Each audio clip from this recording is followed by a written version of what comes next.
I have a treat for you today. It's a book by Jennifer Holm, and it's called The Lion of Mars. It's a really unique story about people living full time on Mars, especially a young boy. Let's take a look. How far would you go to save the people you love? Besides spending his whole life on Mars, Bell is just like any other kid. He loves cats, all kinds of cats, cake, and is curious about everything. Like, why do teenagers act so weird? And why did his best friend, Trey, suddenly want to switch rooms? But most of all, Bell wonders about the secrets the adults keep. Why doesn't the U.S. colony have contact with anyone in the other Mars settlements? Is it really so dangerous out there? And why are they always so alone? When a virus breaks out and the grown-ups get sick, Bell and the other kids are oddly immune. And soon it's up to Bell to find his courage, uncover the truth, and face the terrifying unknown to save his family. Beloved author Jennifer L. Holm breaks new ground in an out-of-this-world story that asks timely questions. What makes a family? How do you brave the unfamiliar? What is survival enough, or do we need each other in order to truly thrive? And then the words about Jennifer Holm, the author. She grew up hearing her father's exciting and perilous stories of being a Navy pilot. They inspired her to dream about traveling to space one day, preferably as a passenger, since she has terrible eyesight. Jennifer is the New York Times bestselling author of The 14th Goldfish and its sequel, The Third Mushrooms, as well as 3 Newbery Honor books, including Truth in Paradise, which is soon to be a graphic novel, with her brother Matthew Holm. And she's the co-creator of the popular Baby Mouse Squelch and Sunny Side Up series, as well as the Evil Princess versus the Brave Knight picture books for younger readers. So let's read just the first chapter. It starts with this communication between the commander of the settlement and Back to Earth. The surface digicam at the northeast corner quadrant of the settlement has been destroyed. The pole supporting it was knocked over as well. It is my conclusion that this was done deliberately by a hostile actor. Please advise. Chapter 1, Nest. The trip to Mars was the hardest thing they'd ever experienced. That's what the grown-ups said. The small, cramped ship, the constant fear of something going wrong, the knowledge that they could never return to Earth. But honestly, it sounded like a cakewalk compared to sharing a bedroom with Albie, because he snored.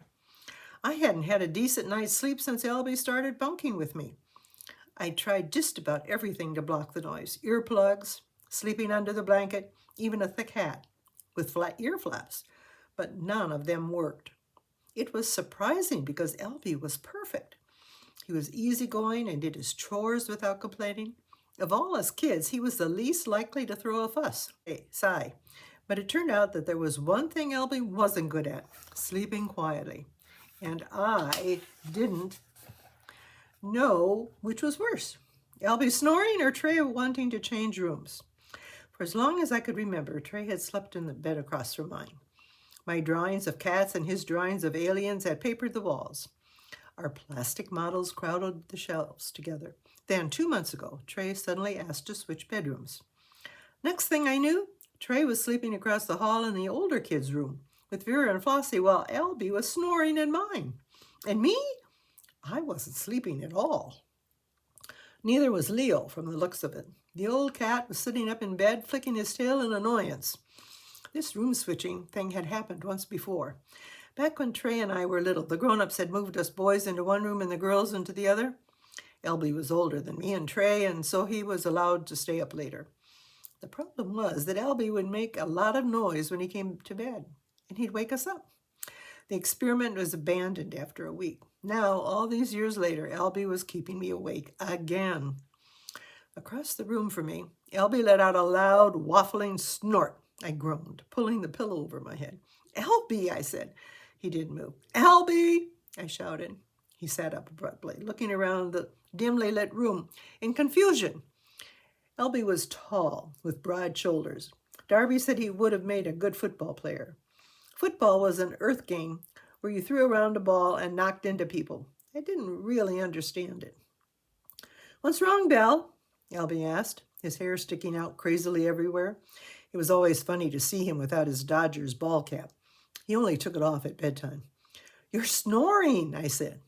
"Oh," he said, "I thought there was an emergency." "It is an emergency. I can't sleep." "I'm so sorry, Belle," he mumbled and lay back down. "I promise not to snore anymore." It was hard to be angry at Elby. He was kind and gentle, a big teddy bear when it came right down to it. "A big snoring teddy bear." "Ah, dust it," I muttered. Elby would have the room to himself. I grabbed my blanket and left, Leo padding after me. Not that I blamed him. Even a cat couldn't fake Elby's snoring.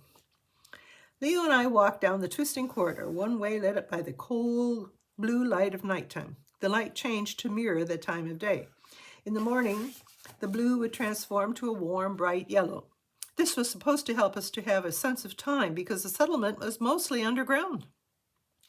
It had been built in a giant lava tube, a massive cave-like space left behind by flowing lava millions of years ago. It was the perfect pre-built habitat, keeping us safe from the surface dangers of Mars, radiation, extreme freezing temperatures, and dust. The interior walls were constructed from a space-tech gray rubber that curved gently, flowing from one room to the next like a smile. The rooms were round, almost bubble-like, for improved structural integrity. Cy told me he'd thrown out the old rules when he designed the settlement.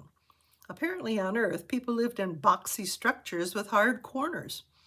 Earth sounded sharp to me. This corridor was a history of my childhood. There was a spot when I banged into the wall with my scooter, the scratches on the ceiling from when I tried to make my toy spaceship fly. It didn't work. And of course, the ruler of the wall, where Memes recorded our growth with a thick black pen. She joked that at some of the first human children to grow up on Mars, we were a living experiment.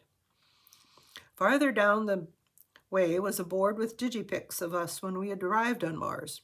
We were much older now than the babies on the wall. Elby was 17, the oldest in Earth years, and then came Flossie, 16, Vera, 15, Trey, 14, and me, 11. I might have been the youngest, but at least I still knew how to have fun. Unlike the older kids, who'd become moody grumps when they turned 13.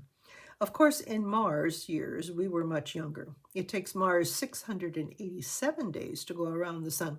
So a Mars year is 687 days, which meant I was only 5, and Trey was 7.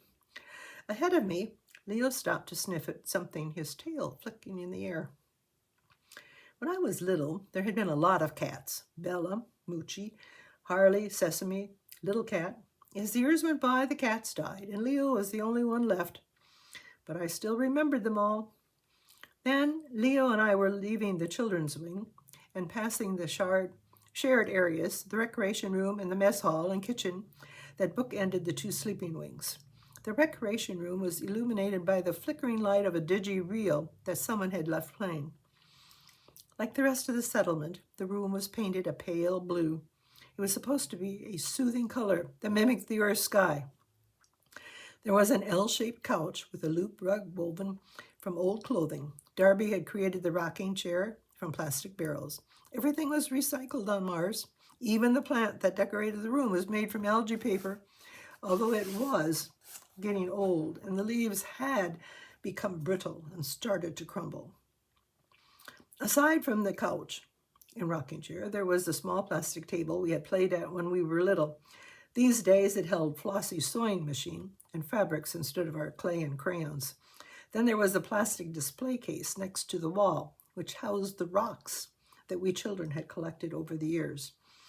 After that was the mess hall. It smelled like tonight's supper, an LG casserole that was one of St. Salty Bill's standard meals. No one was around, so I made a quick stop in the kitchen and grabbed a few ginger cookies. Salty Bill didn't like anyone taking food when he wasn't there, but I figured he wouldn't miss them. Then I was in the grown-ups wing. First was Meme's room. I could find my way to it with my eyes closed. When we woke up sick at night, she was the one we went to. Past it was Salty Bill's room. Across from it was Venus's room. As I passed Elena and Darby's room, I could hear soft snoring. Elena had always complained about her husband's snoring, but I never understood what she was talking about. I sure did now. Everyone's rooms were dark except for Si's. There was light under his door, and I wondered what kept him from sleep. I left the living quarters behind and followed the corridor that led to the work areas. This part of the settlement was usually buzzing with activity during the day, but in the middle of the night, the only sound was from the air scrubbers humming softly in the background like a lullaby. I passed the exercise room, Si's workshop, the sick bay, various workrooms, the generator room, and my favorite, the algae farm. Just past the algae farm was a circular staircase. I climbed up and up and up the bouncing plastic stairs. I was a little out of breath when I finally reached the communications and observation desk, also known as core. It was above ground and where we sent and received messages from Earth. The grown-ups jokingly called it the phone booth. The core was the crew's original habitat when they'd first arrived on Mars. Installed by robots, it was a simple dome-like structure. There was a wide window with a sweeping view of the dusty red Martian landscape. No one spent much time here except for Si. As commander, he sent situation reports to Earth's command. Also, he could monitor the weather better up here. It was the perfect spot to watch whirling dust devils. I liked the echoes of the room's previous life. Taped on the walls were colorful maps of Earth places: Pennsylvania, Alabama, Alaska, Michigan. It had been traditions for the crew to bring a map from their home state. Then there was the plastic lockers for the crew members' belongings. They decorated them with stickers and pictures. The front of Si's locker had a list of all the places he'd visited: Everest, Antarctica, Moon, Mars. Best of all, it was quiet up here. I settled on the couch under the blanket and munched on the cookies. Outside the wide windows, Phobos, one of our 2 moons, was a glowing lump in the darkness. Above it was Earth, a bright, shining star. I wondered if the people on Earth thought about us as much as we did about them. Even though I'd seen lots of digipics, I still had a hard time imagining Earth. The pool of endless water called the ocean, the places with trees called forest, and of course the animals. Venus had told me about the birds that flew through the sky and made their homes called nests in trees high above the ground. As I closed my eyes and Leo curled at my feet, I felt like a bird in a quiet, safe nest, my home, one that I never, ever wanted to leave. Thank you.